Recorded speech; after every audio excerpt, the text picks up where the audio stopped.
জনাব তারেক রহমান সাহেবের আগমনের পর থেকে নানা রকম বালা মুসিবত, বিপদ আপদ জামাতকে ঘিরে ধরেছে এবং বিশেষ করে ওসমান হাদির হত্যাকাণ্ডের পর পুরো বিষয়টি যেভাবে জামাতের পক্ষে চলে যাচ্ছিল এবং ওসমান হাদির মৃত্যুর পর যে জানাজা অনুষ্ঠিত হয়েছিল এবং সেটাকে ঘিরে সারা বাংলাদেশে যে একটা উত্তেজনা তৈরি হয়েছিল, বিশেষ করে একটি যাকে বলা হয় বিপ্লবী সরকার গঠন ইত্যাদি যে বিষয়গুলো নিয়ে, অর্থাৎ জানাজার ওই ময়দান থেকে হাজার হাজার লক্ষ লক্ষ মানুষ পার্লামেন্টের মধ্যে ঢুকে যাবে, তারা জাতীয় সরকার গঠনের দাবি জানাবে এবং পুরো প্রক্রিয়াটি জামাতের নিয়ন্ত্রণে থাকবে, এরকম একটি আতঙ্ক সারা বাংলাদেশকে একেবারে রীতিমতো জড়সড় করে তুলেছিল।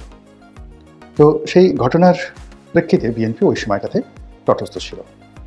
অনেকে বলার চেষ্টা করছেন যে তড়িঘড়ি করে জনাব তারেক রহমান সাহেব যে বাংলাদেশে আসার ঘোষণা দিলেন, এটা বিএনপির যারা নেতা ছিলেন তাদের একটা চাপ ছিল তারেক রহমান সাহেবের উপর, যে এটা আপনার জন্য আমাদের জন্য একটা আখেরি সুযোগ। আমরা মনোনয়ন ঘোষণা করে ফেলেছি, চারিদিকে নির্বাচনের দামামা জ্বলছে, দামামা বাঁধছে, আর পুরো প্রশাসন থেকে শুরু করে রাজনীতির ময়দানে জামাতের যে কৌশল, সেই কৌশলের কাছে আমরা পেরে উঠছি না। এটা অন্য কোনো কারণ নয়। মূল ব্যাপার হলো যে আমাদের দেশের রাজনৈতিক যে কালচার, সেই কালচারে সবাই আসলে কর্তার ব্যক্তিকে মাঠে চান। তো তারেক রহমান সাহেব লন্ডনে বসে সিদ্ধান্ত দেবেন আর মির্জা ফখরুল সাহেব সেই জামাতের আমিরের সঙ্গে প্রতিযোগিতা করবেন, এটা হয় না, আমাদের সমাজে মেনে নেওয়া হয় না। প্রথম কিছুদিন লেভেল প্লেয়িং ফিল্ড যেটা বলা হয় রাজনীতির, সেখানে বিএনপির যারা শীর্ষ নেতা তাদেরকে জামাতের আমিরের সমপর্যায়ে মনে করা হতো বা সমপর্যায়ে স্থান দেওয়া হতো। কিন্তু পরবর্তীতে জামাত এটা বুঝতে পারার পরে তারা হয়তো, এটা আমি বলবো যে এটা ভুল হয়েছে জামাতের ওই সময়টাতে। মানে জামাত এই প্ল্যাটফর্ম থেকে তাদের আমিরকে সরিয়ে নিয়ে আসে এবং তাকে সুপ্রিম কমান্ডার হিসেবে বা খমেনির মতো, আয়াতুল্লাহ আলী খামেনির মতো তাকে আধ্যাত্মিক নেতা হিসেবে বসিয়ে রাখে এবং তাদের দ্বিতীয় টায়ার বা দ্বিতীয় সারির যে সকল নেতা রয়েছেন, সেই আবদুল্লাহ মোহাম্মদ তাহের ডাক্তার, তাকে দিয়ে সব কাজ করেন। এমনকি জামাতের সেক্রেটারি জেনারেল মিয়া গোলাম পরওয়ার, তো মিয়া গোলাম পরওয়ারকেও তারা সুপ্রিম কমান্ডার হিসেবে সামনে নিয়ে আসে। তো ওটা কয়েকদিন, মাস দুয়েক এটা দেখতে খুব ভালো লেগেছে, জামাতের আমিরের সম্মান বেড়েছে, মর্যাদা বেড়েছে, কিন্তু বিএনপিকে সেই বিকল্প চিন্তা করার সুযোগ দিয়েছে এবং বিএনপি তখন চিন্তা করেছে যে না, মাঠে যদি জামাতের আমিরকে ফেস করতে হয় তাহলে তাদেরকে অবশ্যই নেতা নির্বাচন করতে হবে এবং তারেক রহমান সাহেবকে দেশে আসতে হবে।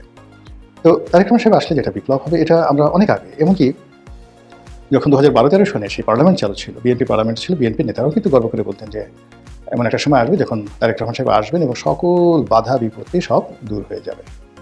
তো যাই হোক, তারেক রহমান সাহেব আসার পর এখন আর কেউ জামাতের খোঁজ নেন না, জামাতের কথা বলেন না, বরং মানে নানা রকম নেতিবাচক কথা জামাত নিয়ে, শিবির নিয়ে মানুষ বলতে থাকে এবং যা তাদের প্রাপ্য, মানে 30-35টি সিট তারা পেতেই পারে যে অবস্থা, তো সেইটা অনেকে বলার চেষ্টা করছে তারা একটাও পাবে না, কেউ বলছে 2টা পাবে, 3টে পাবে, এরকম। তো পরিস্থিতি যখন এরকম, ঠিক সেই সময়টাতে জামাত বিরোধী যে শক্তি রয়েছে বাংলাদেশে, যারা নিজেদেরকে প্রো লিবারেশন ফোর্স হিসেবে দাবি করেন, প্রগতিশীল হিসেবে দাবি করেন এবং জামাতকে যারা ধর্মান্ধ এবং পশ্চাৎপদ মধ্যযুগীয় চিন্তা চেতনার শক্তির ধারক বাহক হিসেবে মনে করেন, সে সকল বুদ্ধিজীবী, তারপরে সে সকল সাহিত্যিক, সাংবাদিক সবাই একযোগে জামাতের বিরুদ্ধে বলতে থাকে এবং তারা সবাই বলার চেষ্টা করে যে জামাতের যে আসল চরিত্র এবং আসল যে রূপ, এটি এখন জনসম্মুখে প্রকাশিত হয়ে গেছে।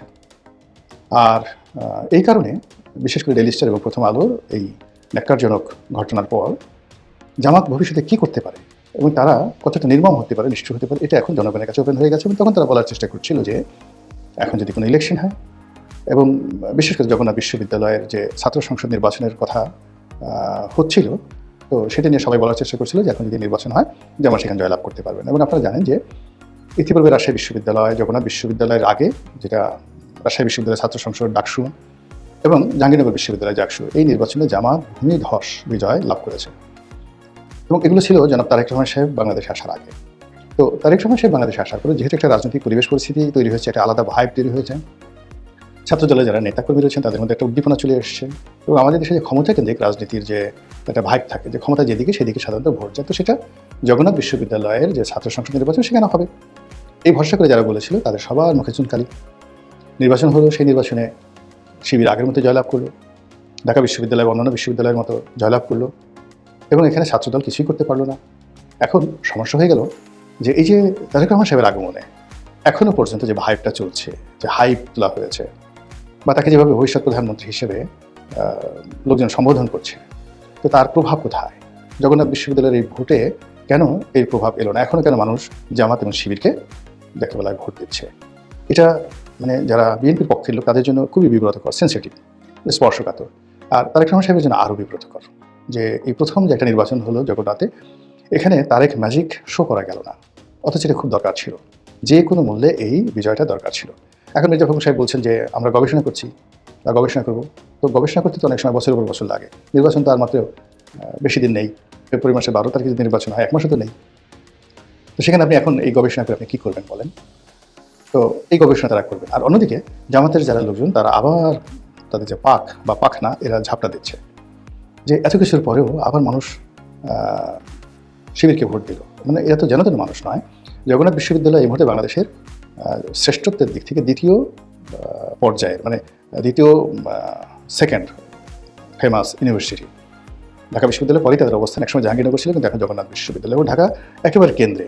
এবং জগন্নাথ বিশ্ববিদ্যালয়ের যে ক্ষমতা, আশেপাশে ধরেন যেগুলো কলেজ রয়েছে, সোহরাওয়ার্দী কলেজ, তারপরে কবি নজরুল কলেজ, এরপরে পুরনো ঢাকাতে যত প্রতিষ্ঠান রয়েছে, যত ব্যবসা বাণিজ্য রয়েছে, এখন তো বাংলাদেশের যে ইকোনমি, সেই ইকোনমি মূলত পুরনো ঢাকা থেকে নিয়ন্ত্রিত হয়। আমাদের কোর্ট কাছারি অফিস আদালত সব পুরনো ঢাকাতে।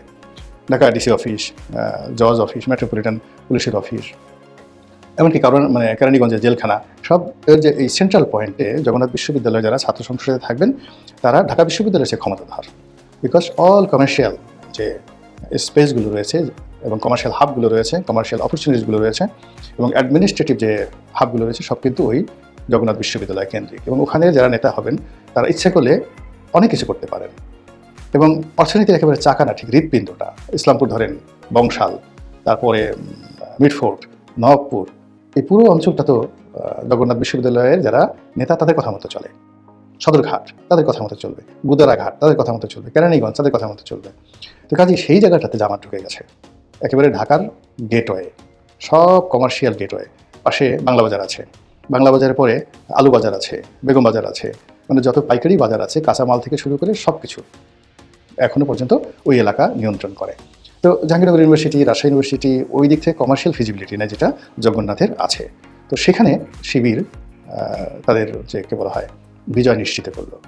আমি মনে করি এটা যেন তেন ঘটনা নয়, এর পেছনে অনেক অনেক যাকে বলা হাত আছে, অনেক অনেক সুদূর প্রসারী চিন্তা আছে। এবং এখানে যে বিজয় একেবারে যেন তেন বিজয় তা নয়। আমাদের ছেলেমেয়ের যারা এই দেশকে নেতৃত্ব দিচ্ছে তাদের মনোযোগের একটা বিরাট পরিবর্তন আসছে। এই পরিবর্তনের আওয়াজটা বিএনপিকে এবং আওয়ামী লীগকে বুঝতে হবে, জাতীয় পার্টিকে বুঝতে হবে, আদারওয়াইজ সর্বনাশ হয়ে যাবে।